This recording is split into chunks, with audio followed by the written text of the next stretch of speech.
চাই যে এটা প্রপার ম্যানেজমেন্ট হোক, সেই উদ্দেশ্যেই আজকের এই সভা আহ্বান। আসসালামু আলাইকুম।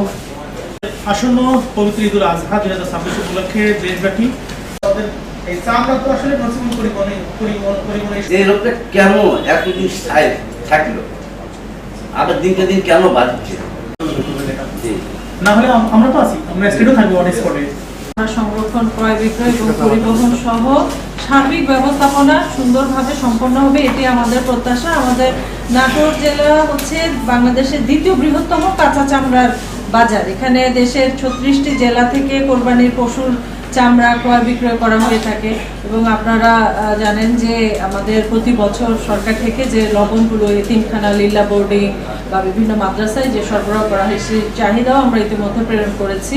সেই অনুযায়ী আসলে আমাদের লবণের যে কাঁচা চামড়া ব্যবহার সেটা যেন যথাযথ নিয়মে হয়, সেই অনুযায়ী আমাদের প্রচারণা চলবে। আমাদের ইসলামিক ফাউন্ডেশন থেকে এই বিষয়ে প্রচারণা করতে হবে। মডেল মসজিদের ইমাম আছেন, এটার আসলে পর্যাপ্ত প্রশিক্ষণ প্রদানের ব্যবস্থা করা হবে এবং যেটি আমাদের এখানে যে আড়ত আছে, আড়তে যাতে কাঁচা চামড়ার সংরক্ষণ, পরিবহন এবং ম্যানেজমেন্টটা যথাযথভাবে হয়, আপনাদের সাথে আমরা আলোচনা করলাম এবং পরবর্তীতে যদি কোনো সমস্যা আপনারা ফেস করেন সেটি আমাদেরকে অবগত করবেন। আমাদের মনিটরিং টিম যেরকম বাজারে থাকবে সেরকম আড়তেও আমাদের মনিটরিং টিম থাকবে। একেবারে মানে পুরোটা সময় জুড়ে আমাদের নির্বাহী ম্যাজিস্ট্রেটরা কাজ করবে, পুলিশ থাকবে।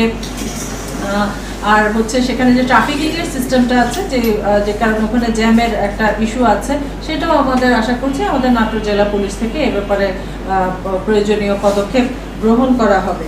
আর আমাদের একজন বলেছেন যে এই চামড়াতে এতিমের হক আছে, তো এতিম এরা যেন বঞ্চিত না হয়, আমাদের সেটাই প্রত্যাশা থাকবে।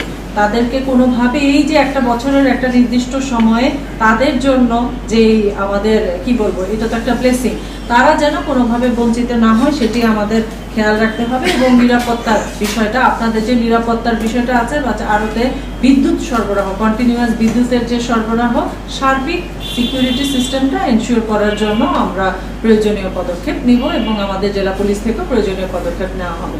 আমরা চাই আপনাদের সকলের সহযোগিতায় আমাদের এই যে বাংলাদেশের দ্বিতীয় বৃহত্তম হাব নাটোর জেলা, এইটার সুনাম যেন আমরা ধরে রাখতে পারি। এবং যেটা আপনারা বলেছেন যে অতীতের থেকে এখন এটার ডিমান্ড অনেক কমে এসেছে, আমরা সেটি চাই না। আমরা এই শিল্পকে আরো পুনরুজ্জীবিত করতে চাই, আরো লোকের কর্মসংস্থান তৈরি হোক এখানে। আমাদের ম্যানেজমেন্টটা সুন্দর হলে আশা করি আমাদের এইটা পুরো বছর জুড়েই আমাদের এই শিল্পটা জাগ্রত থাকবে।